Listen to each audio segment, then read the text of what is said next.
Hey everyone, the Wagon Wheel of Wisdom here. Please like, share, and subscribe, and hit the bell notifications down below if you haven't already.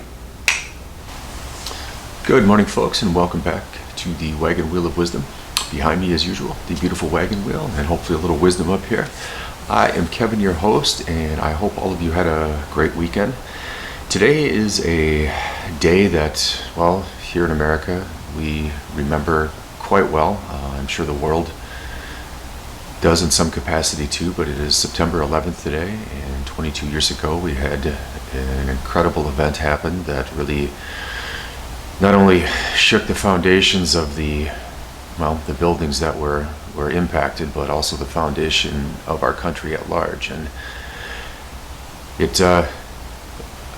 we talk about the dark night of the soul. If America ever had one, that certainly was an event that would cause that. And in some capacity, I just wanted to say it's rather relative to the events that we're going through in a certain way, how our foundations have been rocked and how we feel like we're crumbling in some capacity. And so the question kind of remains like, well, how do we rebuild and how do we move on from something like this? And what lessons are there to learn along the way? You know, much like that event back then, it humbles people on such a level that I remember exactly where I was and what was going on when it happened. Excuse the scratchy throat this morning. But much like the events where the breakup happened with our twin, I remember exactly to the detail of it going down, and we're stuck in that vivid loop again and again of it happening. So the question is, how do we move on from something like that? Because much like the September 11th event, the days following, the weeks following, the months following, every news agency, regardless of political affiliation, bombarded you with this event. And similarly to what we're going through now, you're constantly bombarded over and over again with not only the thoughts and the events of what happened with your twin, but the infinite amount of videos and things out there that we can search up on a daily basis that occupy our mind.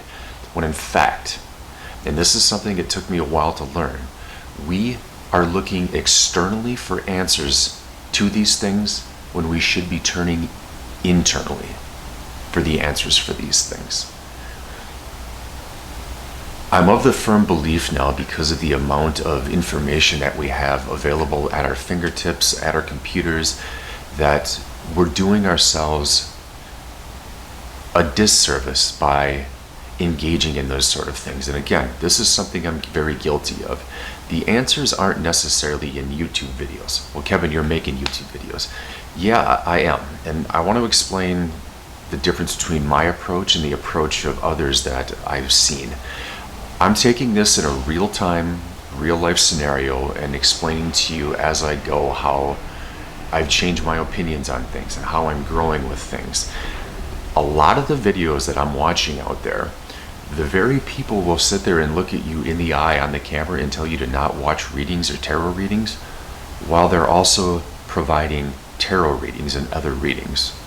And interestingly enough, I came across one of the people that I have been watching were doing just that on, I think it was Saturday or Sunday, and how I immediately could feel that pressure in my chest again that I've been working so hard and so diligently to move away from come back. And it put me in that looping thought process again. And I've advised people on here to really stay away from those readings because, and again, it's something that affected me quite often with it, is it provides this illusion of false hope. Because, let's be honest, you're listening to a reading that thousands of other people are listening to, and we're hoping, right, that they're accurate about our story. And it just doesn't seem feasible to me or realistic.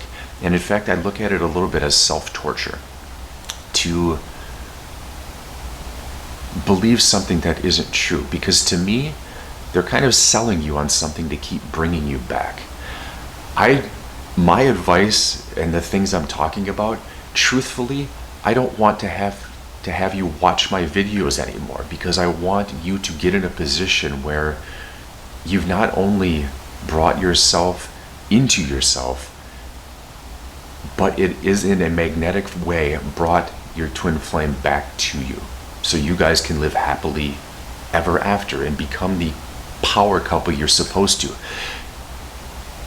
Is it realistic to think that they're going to come back? I hesitate on that one, because I have to be realistic with this equation as well. I'm working hard on myself, but the thing I really had to separate myself from is I am not necessarily directly doing it for them. It's more of an indirect approach, because we are a split soul after all. I personally believe that what I feel I'm doing inside of me will also benefit them. Does that mean they're going to return to me when I want them to? Absolutely not. But it's going to make me a more magnetic person, number one. It's going to change everything about my life, everything about your life. This going within instead of looking externally for the answers. The answers are all inside of us, and it took me a little while to really realize that and embrace it. And the more that I go back to the old of looking at, listening to a reading, I feel inside of me just how wrong it feels. My ego is sitting there, more, kind of like a drug addict in a way, You're sitting there wanting to consume information. One click turns into the next click on this video, and then this video transcends into this video, and I'm looking for answers, and oh my God, they're going to return. I'm just discovering that is most likely prolonging everything. And the more I sit with myself, and by sitting with myself, I mean doing 5 to 10 minute meditations. I really don't think you need to be doing much more than that. Just center the mind and feel your breath and feel the presence. Feel through it. I'm learning that just bending my head down and putting myself in a praying posture like this and just surrendering to the moment by simply saying, I surrender. I surrender if these looping thoughts keep coming up. And they seem to fade. What brings them back is me continuously clicking on crap that I think is helping me in the moment when it's not. It's just feeding that ego that wants a quick fix solution to things. And that's another point about the world we live in right now. More often than not, we are always kind of looking for the fast route to maybe fulfillment, maybe to self-gratification. We're taking shortcuts, thinking that it's going to help us out long-term, when in fact we kind of get hammered over and over again that short-term results don't necessarily equal long-term satisfaction or long-term joy. So what I'm getting at is, and I've said this again and again, this process has to be very disciplined and worked on daily, hourly sometimes, because of how often these thoughts re-enter our minds.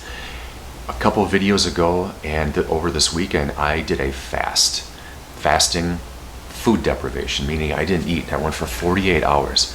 It cleared me up as far as pains that I was feeling, which I've talked about in other videos, that squeezing in the chest, that longing, the mental clarity, the amount of time in between thinking about my ex or thinking about something that maybe made me angry or feel angry in those moments during our conversations. In other words, those looping thoughts. That's part of the process. I wake up in the morning, I'm immediately popping in my earbuds and just sitting there listening to a morning prayer. And the morning prayers aren't like Our Fathers or anything like that. Again, you do you if that's what you like to do. But what they are is just basically nuggets of wisdom, talking about working through things, talking about forgiveness and other things that truly apply throughout this entire process as we grow. And again, I firmly believe that what you're doing for yourself, you're doing for them as well. You are one soul after all. You're mirroring each other. And in that mirroring of one another, they're doing work too that you don't see on the back end to help you as well. This is a team effort, I believe, on this. A true team effort. The only difference is you don't get to talk to the teammate if you're in my position where you're completely blocked. You don't get to bounce ideas off one another about what's working and what isn't. This is a true belief and trusting within yourself that once you work through this, you're going to be such a different person that You're going to be magnetic and draw anything back into you. And why wouldn't it be your other self, the other half of you? Why wouldn't it be that? There's gurus out there, there are mystics that talk about this over and over again. And these are people that are truly in touch with themselves, with life. They have a much different pulse on life than what we do. Where we're, so caught up in the ego. And again, I think we're all just bombarded so badly on a daily basis of information that wants to provide us with that quick fix. And this process, this game we're in, there is no quick fix. This is something that takes a lot of work, but I know we're all cut out for it. We just have to reframe our thinking as we go through this and be malleable every day, not thinking we know it better than anybody, but thinking, okay, what can I adjust? What can I bring in that is something new because this didn't work before? It's causing me to loop. It's causing me to think about them. It's causing me to be angry. It's causing me to be not forgiving. All that lower vibration stuff. When we need to adapt new principles every single day that help us get into a consistent pattern where we can bring those thoughts down. So there are gaps that are bigger, so we're enjoying the now moments more than ever. And truthfully, as empathetic souls that we are, as divine feminines, if we're looking at this through a truly objective and helpful lens, we're helping out our partner who needs more help in that area probably than we do. Just settling down the mind, believing in themselves, because if they're caught up in this death of the ego, that's a tough time. It's a tough time letting go of a past when you're stuck in an ego, because you think your ego is telling you that you know it better, right? We've had the death of our own ego during this, and it could be something, and I'm going to use me for an example, her cutting off all contact, man. You want to talk about a death of my ego on this? Holy shit. That kicks my butt on a daily basis to not be able to hear from them, but I have to accept it because I know that there is a bigger purpose, bigger than my ego in all of this. So please, you guys, all I'm doing is just trying to tell you my little epiphanies as I go along and hope that it helps you, because as you learn throughout this, you're going to learn boundaries, but basically boundaries with yourself, because you are fighting against your own ego on this in a big way. You're going to establish ego, you know what? You're going to take a back seat today. I got the steering wheel. You can sit back there and shut up. I got you, okay? I'm driving this car. But I realize that's overly simplifying. But again, it's just, I really think this process is just so much about learning about who you are as an individual and what works for you. And at the end of the day, we can seek out information that is going to help, but we can also seek out too much information that is going to cause us to backtrack a little bit. And this process, I don't want to go backwards on too much, but again, you're going to trip over your feet, fall on your face.